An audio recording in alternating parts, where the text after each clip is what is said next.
everyone, and welcome to our first Proptech panel for 2023. I'm Jennifer Harrison, and I'm on Walla Medical lands in Sydney, and I'd like to pay my respect to elders past, present, and emerging. I'm also the Vice President of the Proptech Association Australia. We are an industry body by Proptech for Proptech. If you're not a member and you're interested to become a member, you can find out on our website, which is www.proptechassociation.com.au, how to become a member. And while you're there, please do sign up for the newsletter. The newsletter is the best way to be informed about the events that we have coming up over the year. This year, we're excited to be working with our foundation supporter and sponsor Stone and Chalk to offer more in-person, face-to-face events. Starting in Melbourne, on the 16th of February, we have a members meetup, which will be sponsored by PEXA. We're also delighted that our foundation supporter, Ashurst, will be our principal supporter again of our two marquee events, and we've got the dates and venues confirmed for them as well. So our Proptech Awards will be at the Fullerton Hotel in Sydney on the 19th of July. And our Proptech Forum will be at the New South Wales Teachers Federation in Surrey Hills on the 19th of October.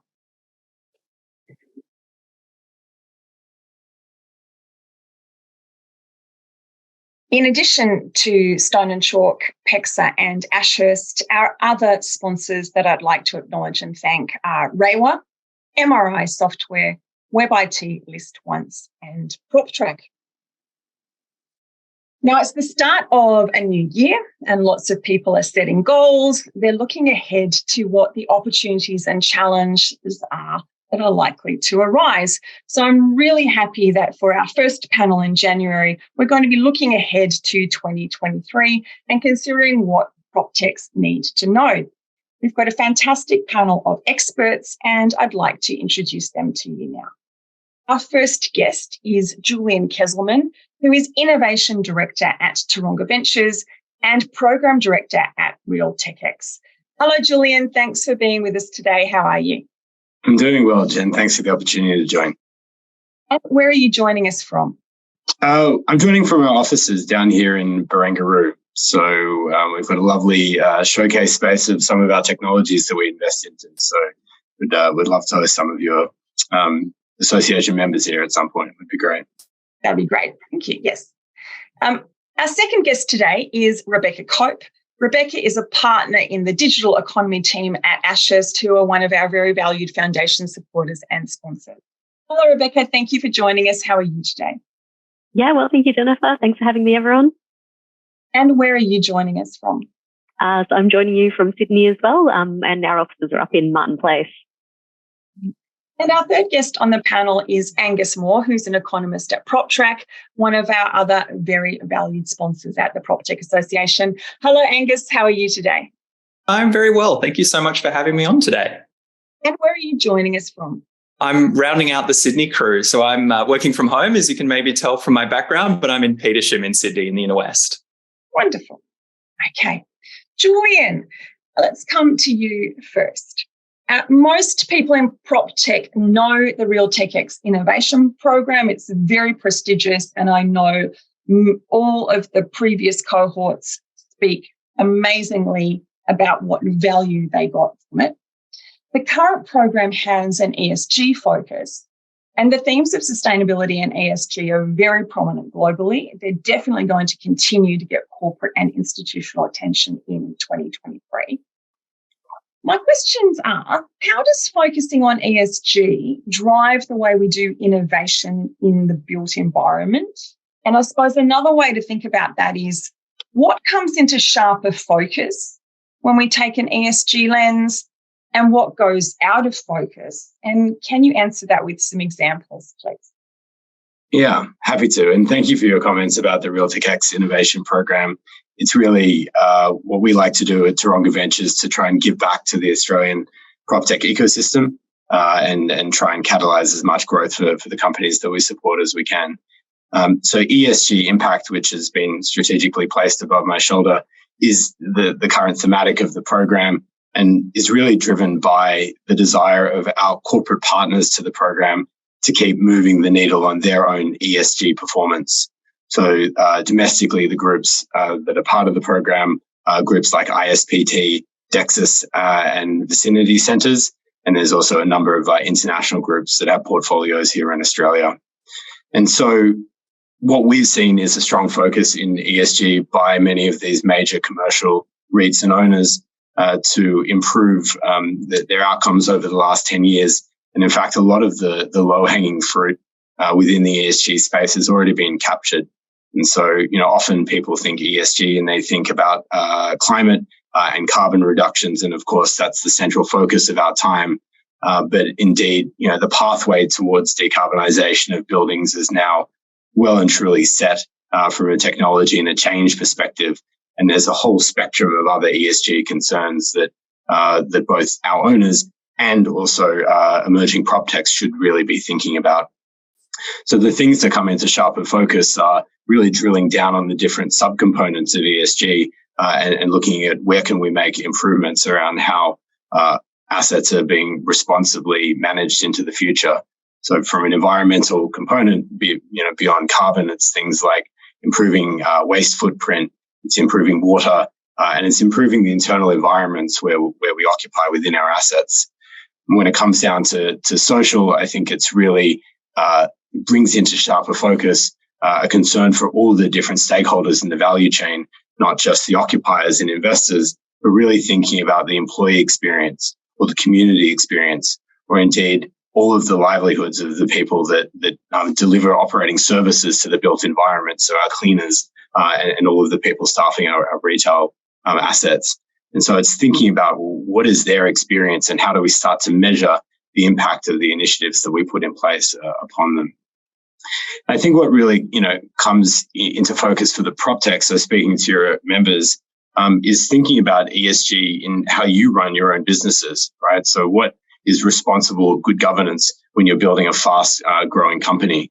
How do you start off building your own business with diversity and inclusion in mind and building those early teams and even measuring your own sustainability footprint so you can work with, large owners with credibility and say, we've cleaned our house from an ESG perspective, but before coming to support you with your own ESG outcomes. And maybe just to round out, I think what comes out of focus is the traditional, business case around implementing Proptechs within major real estate portfolios. It's been unabashedly ROI driven. And of course, that doesn't tell the whole story. And so I think thinking about the full suite of outcomes, not just the financial, but how it impacts all of the different stakeholders, and of course, the environment in which we exist is I think, a much more holistic way of thinking about the true business case and value case of bringing ESG technologies forwards. Yeah, thank you. I appreciate your comments there on how Proptechs kind of get their house in order, because I know some Proptechs have a very clear mission, and that the problem they're solving is an environmental problem or it is a social problem. Other Proptechs, their mission isn't explicitly an ESG mission, but increasingly as they're going out for funding or entering for awards or seeking to go into acceleration programs, ESG keeps coming up, and sometimes they struggle to know how to put some bullet points down on that. Outside of ESG, what else are you keeping an eye on in Proptech innovation? Are there some big technology and real estate industry trends that you're tracking, and why? And again, it would be great if you could include some specific examples. Yeah, happy to. So there are some long-term macro trends that are coming through the industry and have been for about a decade now. And the most fundamental is digitization and digitalization of processes. And that's a very long change process and transformation within the traditional real estate sector. And I think where we're at now is that there's been substantial inroads made into digitization and digitalization. And now the question is, well, how do we use that data for true evidence-led decision-making, so data-driven decision-making? And I think some of the examples, we can point to from our own portfolio are a company like TrendSpec. So if you're unfamiliar with TrendSpec, people on the call what they provide is drone captured imagery of the exterior of an asset, but it's not actually the drones that is their technology. It's using the photos that have been captured by the drones to create a full 3D model of the asset so that it can then be inspected for asset management and repairs and maintenance and better capital planning. So it means no longer do you need to send somebody up to the roof of a industrial asset to look for cracks and corrosion and roof deflection. You get a full 3D model, which is safer and provides millions of data points rather than those that can be simply captured on a clipboard. So, yeah. I was going to say, look, not that I think I'm right in saying the single biggest cause of death in the real estate industry is a fall from height, whether that's in repairs and maintenance or construction. And if we don't have to put humans in harm's way because we can harness technology, then to me that seems like a no-brainer. I think that's exactly right. Wherever we can find ways to obviate those risks and at the same time provide a much richer insight into the asset condition or operations, that's the real advantage that technology can provide. Maybe just to touch on one other major thematic, which all major real estate owners are grappling with at the moment, is asset flexibility and not having stranded assets. So what are we going to do with respect to reinventing the utility that offices provide and the continual evolution of retail spaces. And those are not easy challenges to solve. There's substantial capital considerations when it comes to that. So some of the technologies we've been looking at are how do we prototype effectively new forms of utility without making those major capital commitments. And another great Australian company that we've invested into called SpaceCube out of Melbourne provides flat pack construction, but for semi-permanent infrastructure. So it's not your traditional DFMA to build up a building. It's to build something which is temporary. And, the kinds of use cases that they're making are temporary hospitals for when a ward is being upgraded and you need to provide continuous care. You basically just build a hospital in a car park that sits adjacent and can continue to supply that. And I think these kinds of concepts where they can be iteratively updated and rotated give asset owners an opportunity to experiment with that asset flexibility and think about new form factors for assets into the future. I really like that. It's almost like the concept of like a pop-up or something like that. But one other thing I know, traditional construction isn't fast. And it's extremely wasteful in terms of, what gets chucked out and taken to landfill. So I love the idea of playing with concepts of doing things faster and more flexibly. Yeah. I mean, just to put some data to your point. So SpaceCube built a 2-story hospital for Monash in 16 hours. So that was in the early days of COVID when people didn't know how much respiratory ward capacity that they would need. So they erected this in 16 hours, put the services in over the next 6 days, and then recycled 90% of the form factor. That hospital is now a community centre elsewhere. That's fantastic. Do you see any major differences across the globe in how Proptech is evolving and maturing in different geographies? Absolutely.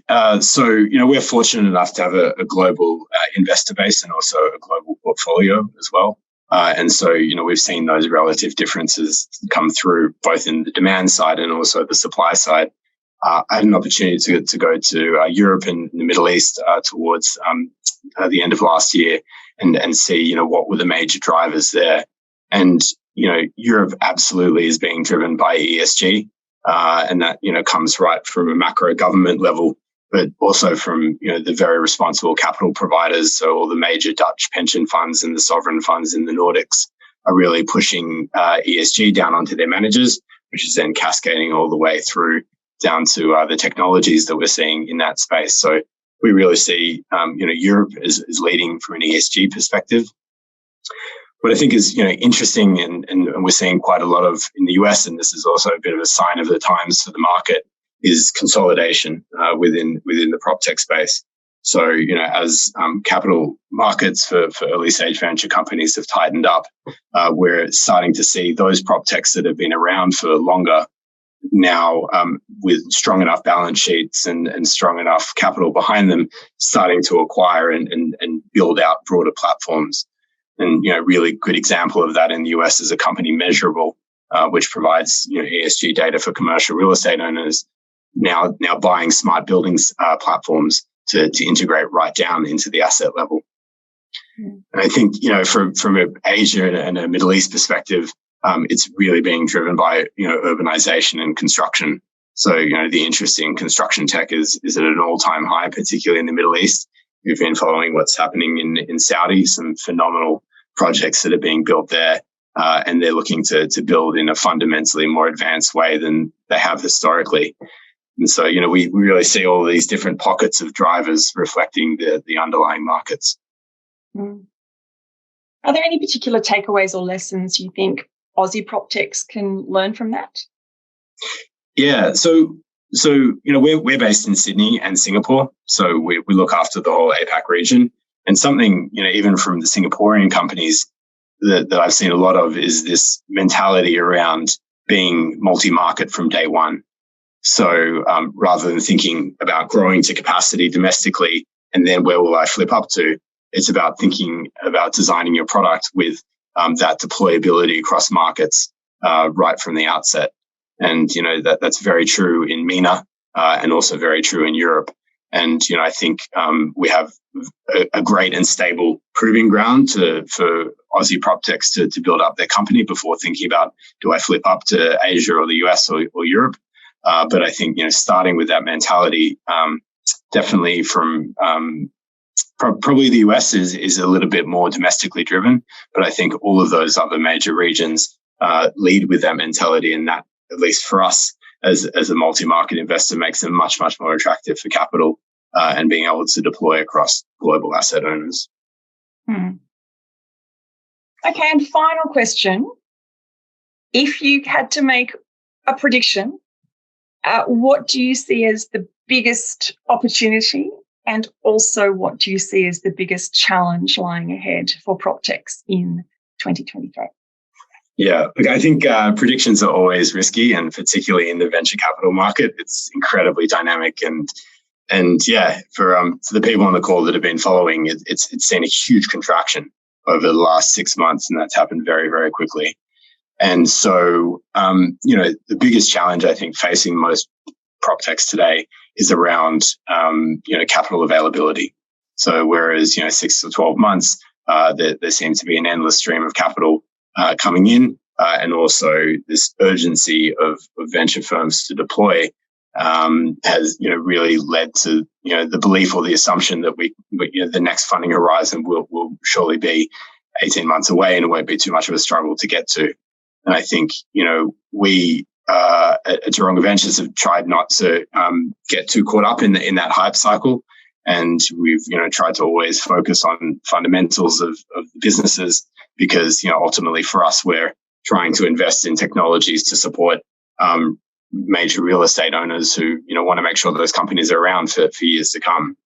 And so I think, the challenge and the opportunity go hand in glove, that, capital is harder to get. And so the opportunity is really to focus back on just core business disciplines. So, making sure that you're driving towards positive unit economics in your business, sensible capital and cost controls around how you hire, and just having more accurate forecasting rather than growth at all costs. Because, what, we're looking for now is really good stewards of capital. And I think that these kind of tight operating environments do help to sharpen founders' focuses on just building strong and resilient businesses for the long term. Thank you so much for all of those comments, Julian. I have popped into the chat the link. Applications for the 2023 cohort for Real TechX have been open now for about a week. I think is that right? Yep. It's definitely still open, so definitely a good opportunity for people to go and find out what that's about and apply. Thanks so much, Jen. Okay, Rebecca, let's talk, first of all, about data. Now, a few years ago, data was the new oil. And then in 2022, we had a couple of high-profile data breaches, most obviously Optus and Medibank. But in the property space, we had a data breach at Harcourts in Melbourne.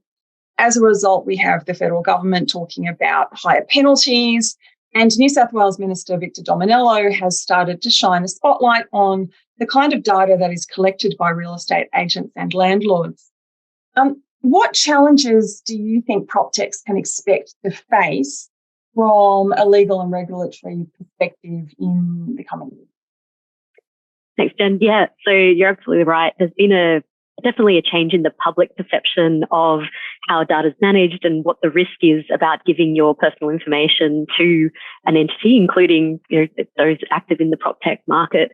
I'm going to steal an analogy that one of my colleagues used, which was, data used to be seen as gold and now it's more like uranium. So it's still incredibly valuable, but you've got to treat it in the right way. Otherwise, it's going to blow up in your face.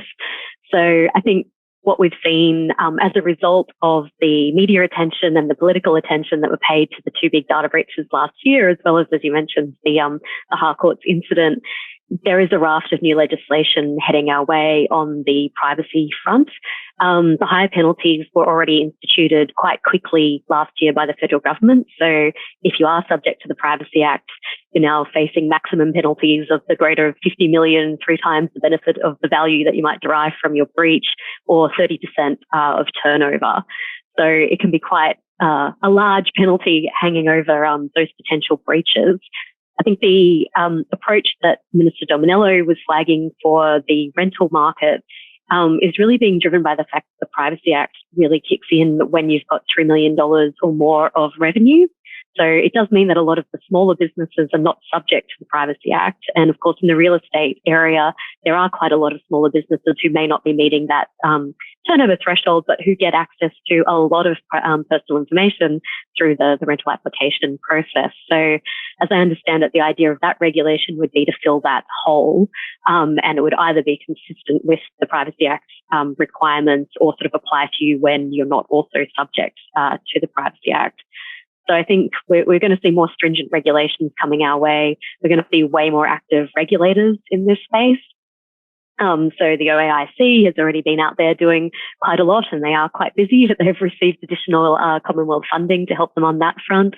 And my experience being on the legal side of a few of those large data breach matters last year is that it's not just the Information Commissioner who's going to be interested in data breaches. So any other regulatory body that you may be you may be subject to is likely to want to come and have a peek around as well if you're in a data breach territory. So it's going to be very important, I think, for people who are dealing with data, in particular personal information, to really be across what all of your compliance obligations are and where those questions might be coming from if there is an incident.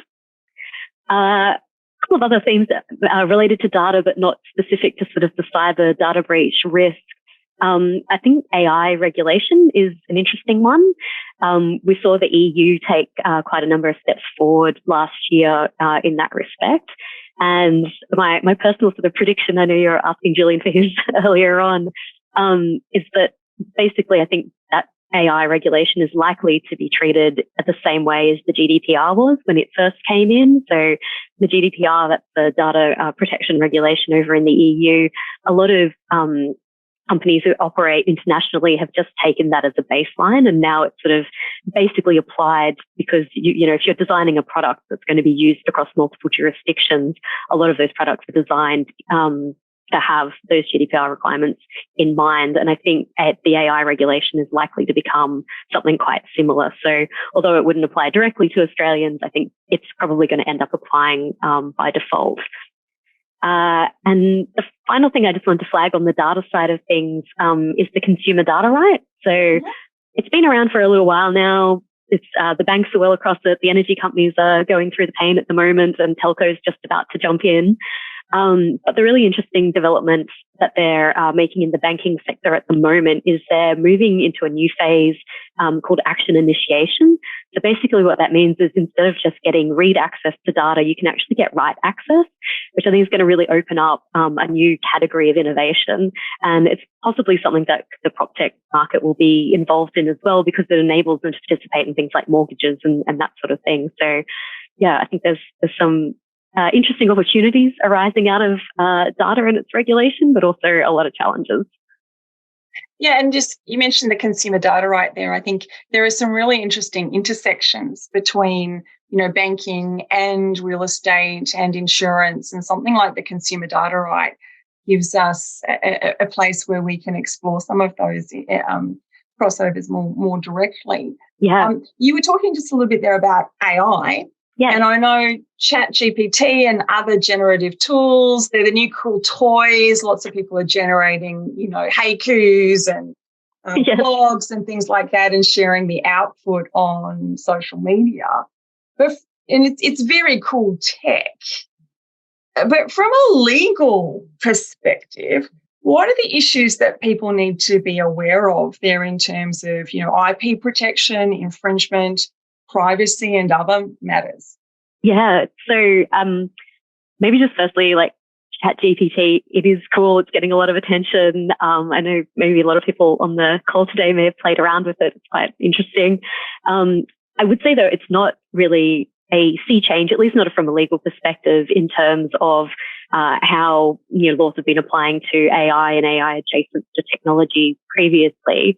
So, it is a generative AI tool, but it is trained on the data that it's fed, like most AI tools are.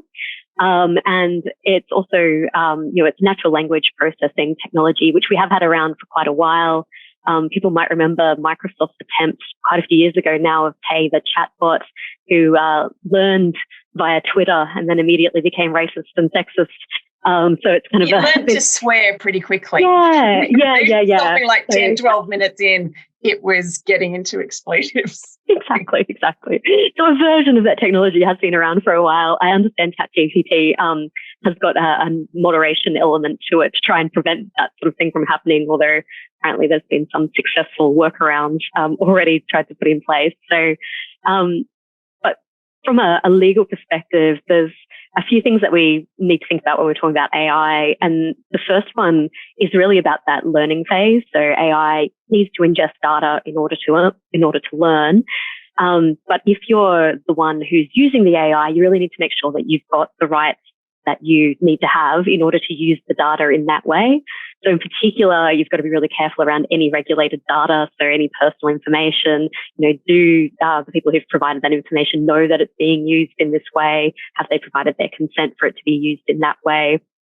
And even data that might not be regulated, but perhaps that you've obtained under a contract, making sure that you've got the rights to use that data in the way that you're intending to use it, and also working out what the IP arrangements might be in relation to the outputs of your AI machine. So I think on the IP side of things, there's a couple of ways in which you can try and protect AI creations. So obviously at the moment, an AI is not classified as a legal person. So although there have been a number of attempts to get the AI a right to own its output, those haven't quite gotten up as yet. So generally it's still going to be the creators of the AI that will own the output. But again, you've got to be careful with the input. So for example, you've got all these AIs that are drawing on existing images, for example, and then, swooshing them together to create something funny. You've got to make sure that the content that's going in, you've got the license rights in respect of how you're using that content and how it's sort of generating that output. And in terms of protecting your IP in AI, generally it's going to fall into either patent or copyright law. But basically the best way to sort of protect your IP in AI is actually trade secrets. So just making sure that you've got all of your confidentiality agreements in place, make sure that you've got all of your IP transfers in place so that the contractors who worked on it have given their IP to the company rather than taking it with them when they go. And just, making sure that you design it in such a way that it's not very obvious how to reverse engineer what you've done from the outside. And just a couple of other things to keep an eye out for if you're using open source code in trying to create the AI, just keeping an eye out for like copyleft terms in that source code, which may require you to then share your IP as a result. And yeah, otherwise just making sure everything that goes in, you've got the rights to use. Yeah, it's certainly going to be an interesting space to keep watching and keep being mindful of.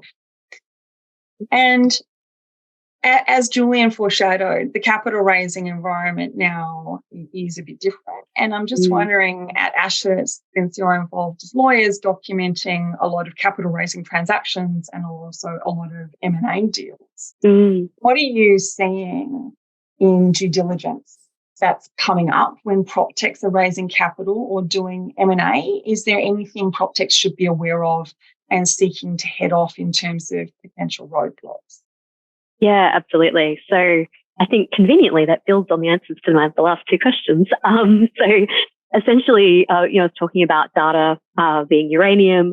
A lot of the time, investors are really wanting to make sure that you have your compliance house in order. So there is often a focus on privacy and seeing whether or not the tech has been set up with privacy by design in mind. So even though your startup may not be subject to the Privacy Act at the time that you start, because you might not have met that $3 million threshold as yet, a lot of the time prospective investors are investing because they want you to make more than $3 million, and they want to make sure that what you've designed is something that can be used at that scale. So quite often, even if there's not a current compliance risk, we will be asked to look into, well, what if they were subject to the Privacy Act? What does that look like? And similarly, when we're talking about data flows, if there is a data pool that's being used, we often get asked to look into the contracts that might sit behind how that data was collected, and just making sure that, the value that investors see in your product or in your technology is actually your value, and it's something that you either own or have the right license right in respect of, such that everyone can extract value from your company moving forward. Also just on the compliance side, sometimes like spam and direct marketing issues come up as well. So investors are always sort of interested to know if you've had any complaints, or it's just please explain notices on that front. And the second big category is really your IP ownership. So to the extent that you're creating something novel in a technology, we really do a lot of investigation around who owns the IP, well, what IP is there for starters, who owns the IP. Quite often when you're looking at the smaller startups, that's about looking at perhaps founders who've been contributing their IP to the creation of a technology. And, where does that IP sit now? Is it still with the individual? Is it in a company? Is there any sort of cleaning up that might need to happen there to make sure that once again, that value is in the entity that's being invested in? And also looking obviously at any contractors who may have contributed and making sure that they've got the right assignment provisions in their contracts as well. Well, good stuff. Thank you very much, Rebecca. And I've just shared in the chat, Ashurst posted on their blog a couple of weeks ago a very interesting blog about tech and connectivity predictions for 2023. I've just put the link to that in the chat. I got a lot out of it. I'd recommend other people to go and take a look at it. Thanks.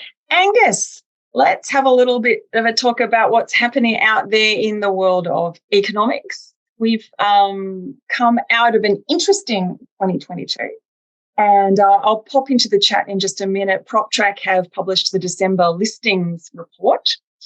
Coming out of 2022 and going into 2023, can you just briefly catch us up with what's been happening coming out of 2022 and what are the big things we need to be aware of going into 2023?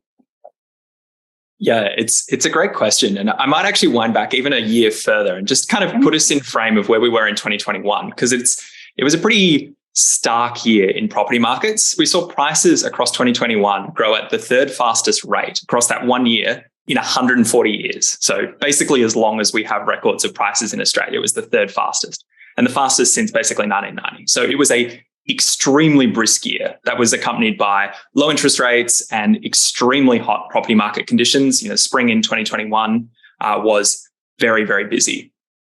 That flowed through into the start of 2022. We still saw pretty strong market conditions through early 2022. Then the RBA started raising interest rates, and we had the third fastest price growth in 140 years in 2021.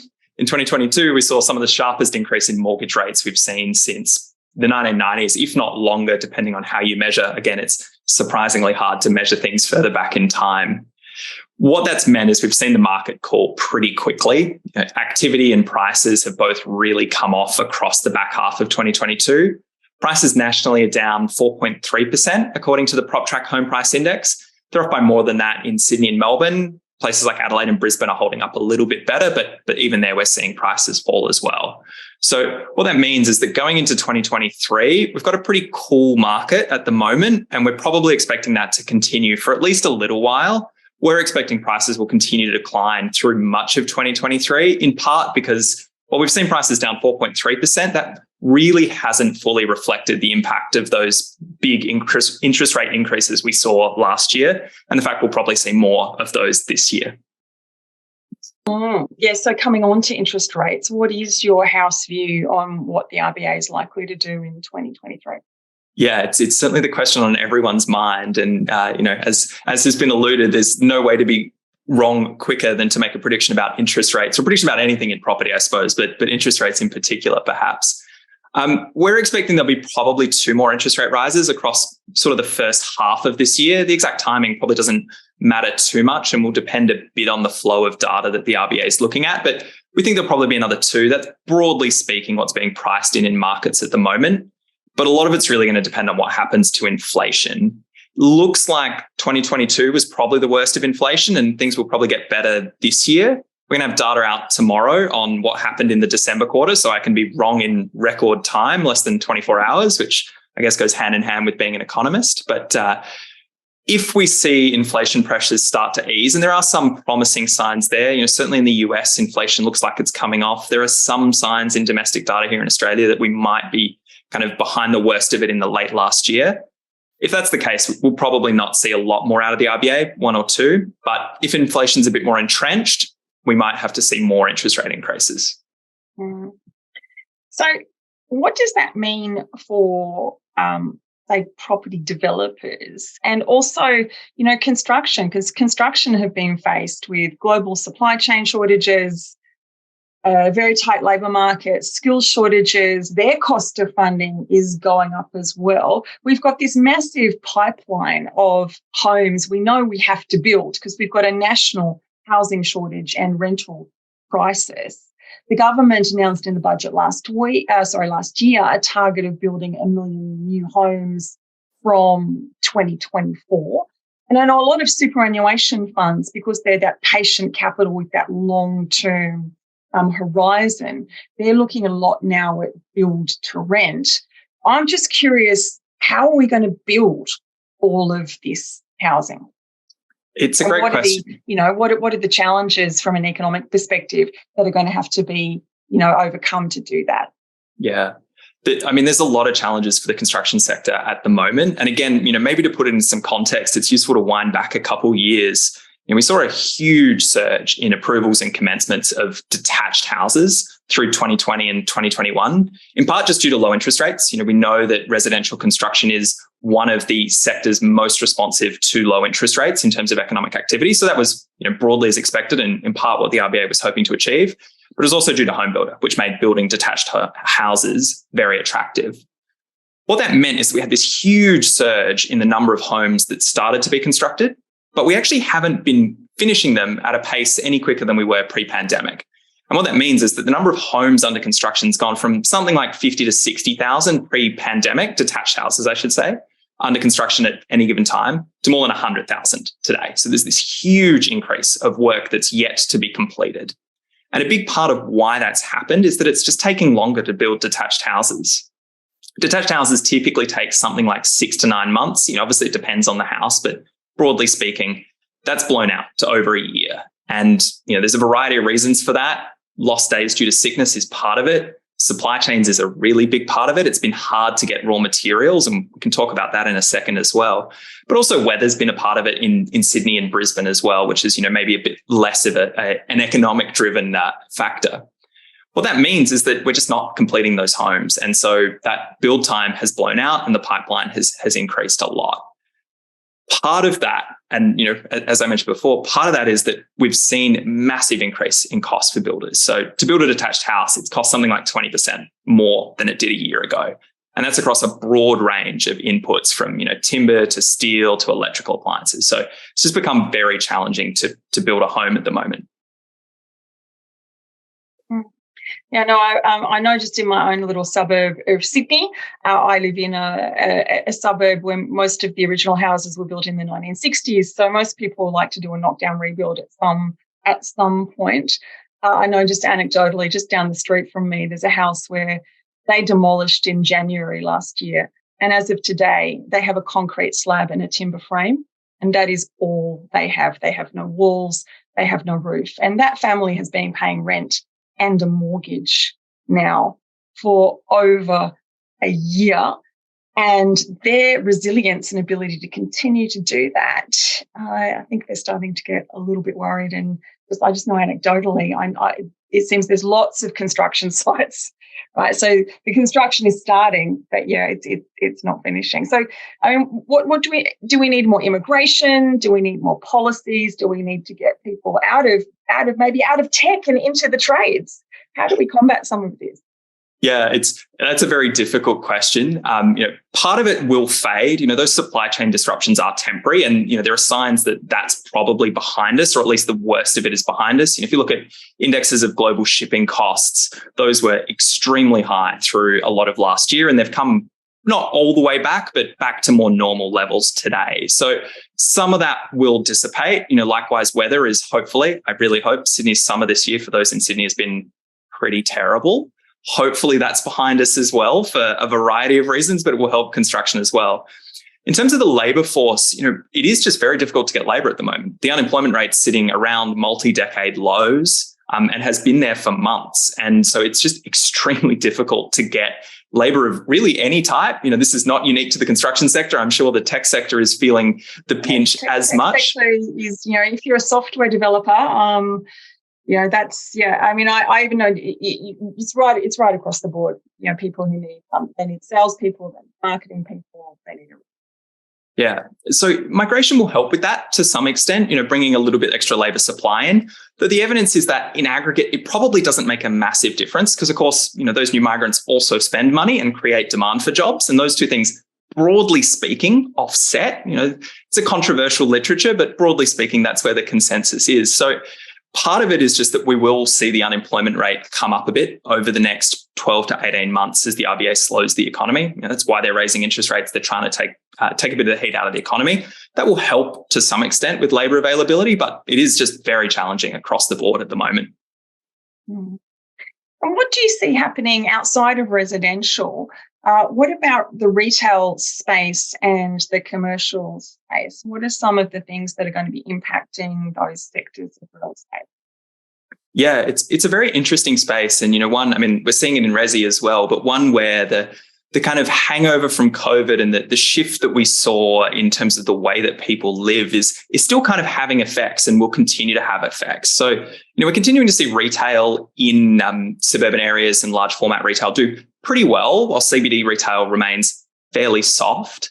There's still enormous demand for industrial, particularly warehouse, and it's extremely difficult to get a hold of those assets, even though lots of people want them, which again is consistent with not just COVID, but the broader trend towards e-commerce and delivery. But COVID really accelerated that. Estimates are it brought forward probably 2 to 3 years worth of that transition in the space of months as a result of everyone being stuck at home and so getting everything delivered instead. So those are really going to be the strong assets. In that high interest rate environment and, with funding costs becoming particularly challenging for many investors, we are also starting to see demand, or continuing to see demand, I should say, that they've been pretty hot assets for a while. Very stable assets like childcare and health. Those performed very well through the pandemic. They continue to be in high demand. Mm-hmm. It's fascinating, Angus. We could probably talk all day. I'm just getting a little bit conscious of time. If you are wanting to ask any of the panel a question, please, you can use the Q&A function or pop a comment into the chat. Angus, while I've still got you, can you talk a little bit, please, about people coming off fixed rate mortgages? Because that's one of the things people have been saying, that we've been a little bit insulated maybe from the hiking phase that the RBA entered last year, because a lot of people had fixed rate mortgages. Obviously, as they come up for refinancing, they might find that, those interest rates hit their hip pocket a bit more. What are your thoughts on that? Yeah, it's going to be a super interesting space to watch, potentially for Proptechs as well. The big background here is that, fixed rates in Australia have tended to not be a large share of new mortgage lending. Australia largely lends on a variable basis, but during the pandemic, we saw nearly 1 in every 2 new mortgages going onto fixed rates because they were just more attractive. Fixed rates were actually lower than variable rates for a lot of lenders. And so people obviously took advantage of that, myself included, very fortunately. That's got 2 implications. One, as you say, a lot of people just haven't seen their mortgage costs increase yet. So there's probably a bit more delay in the monetary policy transmission in terms of, how far the RBA's raised and that actually flowing through to economic activity. But the other impact is that we're going to see a lot of people looking to refinance in 2023. There's going to be a lot of people rolling off their fixed rates in sort of the June and September quarters of this year. RBA analysis suggests it's something like 1 in 20 fixed rates currently outstanding will be rolling off every month through the middle of this year. So there's going to be it's sometimes called the fixed rate cliff, which, everyone loves a good headline. I think that's maybe a little overdrawn, but there will be a lot of people rolling off and a lot of people looking to refinance. And the interesting part about that is that a lot of people are going to struggle to refinance for 2 reasons. For some people, prices have fallen, and so their LVRs will have risen. And so they may actually struggle to meet their original 80% LVR and may have to get LMI if they want to refinance, which is obviously pretty unattractive for a lot of people. The other thing is serviceability is going to be really hard to meet now. Borrowing capacities have fallen by something like a quarter. So even people that didn't borrow at their maximum may now find that they can't borrow enough to refinance if they were to do a full serviceability assessment. And that's going to open up a lot of opportunities for kind of alternative lenders that are prepared to make those sort of serviceability exceptions. Obviously, those are things that banking regulators tend to frown upon. But, my view is they're not new risk because they are existing borrowers. So, from a system perspective, maybe not from an individual institution, but from a system perspective, that's not new risk being added to the system. It's just offering a more attractive package to that borrower. So I think there's going to be a lot of opportunities and potentially risks in the refinancing space. And we are already seeing that refinancing is already really hot. We don't get a lot of data on internal refinancing, but external refinancing, like people changing banks, is about twice what it was pre-pandemic at the moment. And that'll probably continue to increase across this year as people roll off those fixed rates. Yeah, I've seen a rough rule of thumb that something like a 1% increase in interest rates decreases affordability by something like 10%. Yeah, that's a fairly good rule of thumb to use. It's in that order in terms of your maximum borrowing capacity. So, when banks extend a serviceability assessment on a new loan, they look at your current mortgage rate and add a buffer. It used to be 2.5%. It's currently 3%. The RBA's raised interest rates by that. So, we've blown through that buffer. That buffer is intended to provide a way to kind of look through increases in interest rates. As it turns out, that 3% wasn't sufficient for this particularly sharp hiking cycle, though. In general, it would be. And Angus, the questions come up on the future of work and the impact of working from home and a hybrid workforce on CBD office buildings. Do you have any thoughts on that?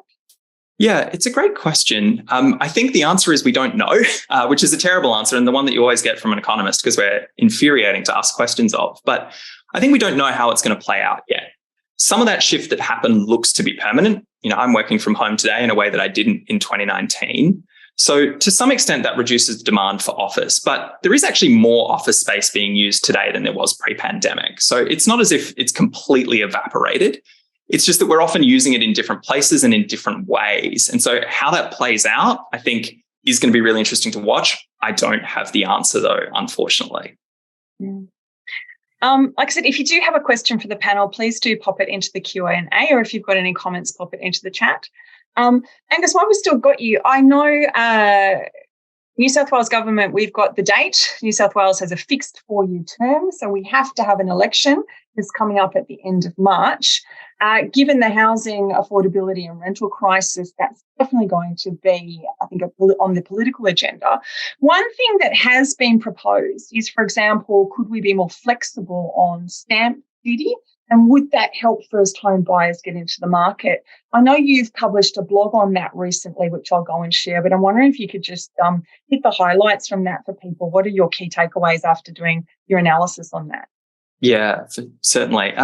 It's a very interesting area. Stamp duty is one of those taxes that as economists, we're sort of almost duty bound to dislike for a variety of reasons. But, for first home buyers, it is a really big impost. For many first-time buyers, not all, but for many, saving up the 20% deposit is the constraint on getting into the housing market. And in fact, many don't meet that 80 LVR. The vast majority don't actually make it to 80. So adding an extra $10,000 to $100,000 in stamp duty, depending on the cost of the home you're buying, is an enormous extra impost that adds months to years worth of extra saving necessary. And that's why most states, not all, but most states have concessions for first home buyers that help. We kind of acknowledge that it is an enormous impost on first home buyers and have ways around it. But those are, I think, at best kind of stopgap solutions. And really a better long-term solution would be looking to reduce stamp duty broadly, because it's not just first home buyers that are affected by stamp duty. It's everyone. The reason economists dislike it so much is it acts as a tax on moving home, and a very significant tax, tens of thousands to even, hundreds of thousands if you're looking at expensive homes. And that means people stay too long in homes that don't suit them. They're too small, they're too big, they're not near where they work or near where, their kids' schools are. And that means that we're kind of leaving money on the table in terms of both how we're using our housing stock and in terms of labor supply, because people aren't living near where jobs are. So reducing stamp duty, replacing it with better forms of taxation would be a boon, not just for first home buyers, but for kind of the housing market and housing affordability broadly. Thank you so much for sharing all that. Well, I think I think someone just popped a question in. For Julian. I think you maybe commented on this a little bit earlier. Okay. I think maybe the question is, do you see any particular opportunities for Aussie Proptechs to export and go across the globe?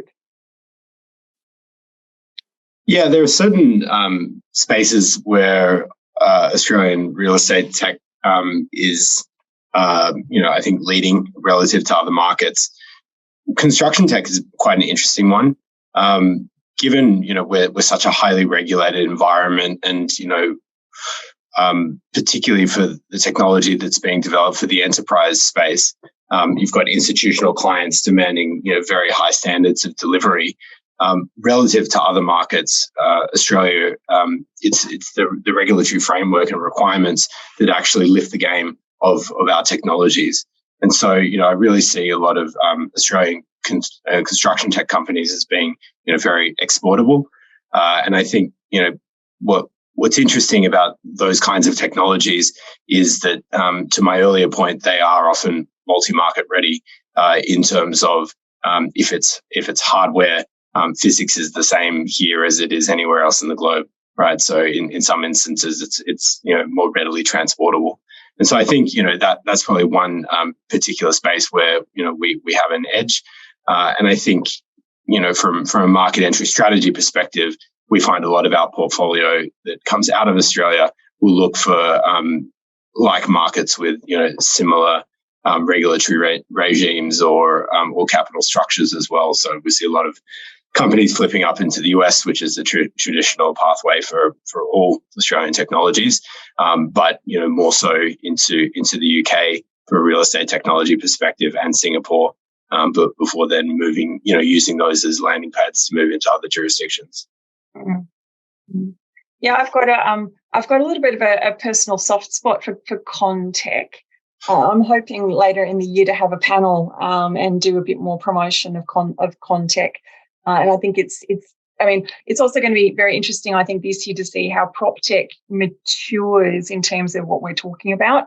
Because in the last few years, we've been talking about a lot of Proptechs that serve the resi industry, and maybe it's time now to to talk about some of the other prop techs, in architecture, as you've mentioned, Julian, digital twins, construction, and those intersections that I also personally love with lending and insurance. But look, I think we've come out of time, which means, Julian, thank you so much for joining us. Could you please quickly tell people where can they go for more information about Taronga Ventures? I have put the link for Real Tech in the chat. And how can people connect? What's the best way if people want to reach out and connect with you personally? Yeah, thanks for the opportunity. So the links you provided in the chat are the right ones. So go to tarongagroup.com/realtechx. And that's the innovation programs platform that runs ESG Impact. Or otherwise, I'd be more than happy to connect with your members directly on LinkedIn, probably the easiest way. Lovely. Rebecca, well, thank you again so much for joining us today and sharing your insights. Pleasure. What is the best way for people to find out more about Ashurst, also more about your particular team, the digital economy team, and if people would like to connect with you personally, what's the best way for them to do that? So yeah, again, ashurst.com should have all of your information about me and my team. But yeah, again, if you would like to get in contact, my email is on the Ashurst website, or feel free to hit me up on LinkedIn. Maybe we can try and keep the lights on next time. Thank you, Rebecca. And thank you again to Ashurst for being one of our wonderful foundation supporters and sponsors. Angus, what is the best way for people to find out more about PropTech and also to connect with you personally? Yeah, absolutely. So thank you very much for having me and listening to me rant about the economy for 15 minutes. So our website's proptrack.com.au. That's the best place to find out all about PropTech. You can also find all of our authored content and op-eds there. If you click on the bit that says Insights up the top, and you can read more about my views on stamp duty or the like. And we also have a Twitter at PropTech, where you can see all our articles as well. And feel free to connect with me on LinkedIn is probably best as well. Wonderful. Thank you so much to everyone who's joined us. I think that's been a really good brain food, really good meaty first panel to get us going for 2023. If you're not following us on LinkedIn or Instagram, please do. That's a great way to stay in touch with us and find out about our events. And as I said before, if you haven't signed up for the newsletter, if you pop over to www.proptechassociation.com.au. You don't need to be a member to sign up for the newsletter. Anyone can sign up for the newsletter. We also share the booking links and information about opportunities that way. So thank you very much again to the panel. Thank you to everyone. And he's looking forward to a fabulous 2023. Keep on PropTeching.